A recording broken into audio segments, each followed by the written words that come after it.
அண்மைச் செய்தி சென்னை திருவேற்காடு அடுத்த கோலடி பகுதியில் கழிவுநீர் சுத்திகரிப்பு நிலையம் அமைக்க எதிர்ப்பு தெரிவித்து போராட்டம் நடைபெற்று வருகிறது. பற்றிய மேலும் விவரங்களை எமது செய்தியாளர் விக்னேஷ் விவரிக்க கேட்கலாம். வணக்கம் விக்னேஷ், போராட்டத்தில் ஈடுபட்டு வரக்கூடிய அந்த மக்கள் முன்வைக்கக்கூடிய கோரிக்கைகள் என்னவாக இருக்கிறது?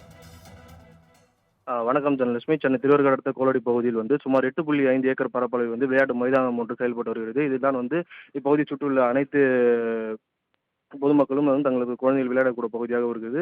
இதனால் இந்த இந்த விளையாட்டு மைதானத்தில் இந்த கழிவுநீர் சுத்திகரிப்பு நிலையம் வருவதற்கு எதிர்ப்பு தெரிவித்து கடந்த 2 வாரங்களுக்கு முன்பாகவே இப்பகுதி மக்கள் நகராட்சி அலுவலகம் முன்பு போராட்டத்தில் ஈடுபட்டு வரக்கூடிய சூழலில் தற்போது இன்று இந்த விளையாட்டு மைதானம் சுற்றிலும் இந்த ஃபென்சிங், அதாவது வேலி அமைக்கக்கூடிய அந்த பணியானது நடைபெற்று வருவதற்காக நகராட்சி அதிகாரிகள் வந்ததால் அதனை கண்டு அதிர்ச்சி அடைந்த பொதுமக்கள் உடனடியாக சுமார் 300க்கும் மேற்பட்ட ஆண்கள் மற்றும் பெண்கள் தங்களது கருப்பு கொடி அணிந்து அந்த விளையாட்டு மைதானத்தில் அமர்ந்து தொடர்ந்து ஆர்ப்பாட்டத்தில் ஈடுபட்டு வந்தனர். இதனால் பரபரப்பான சூழல் நிலவி வந்த சூழலில் போலீசார் பாதுகாப்பு பணியின் காரணமாக சுமார் 100க்கும் மேற்பட்டோர் இந்த பகுதியில் குவிக்கப்பட்டதால் பரபரப்பான சூழல் நிலவி வந்தது.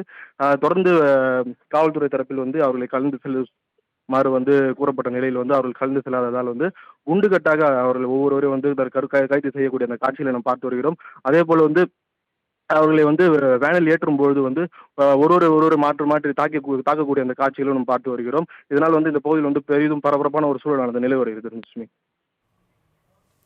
விவரங்களுக்கு நன்றி விக்னேஷ்.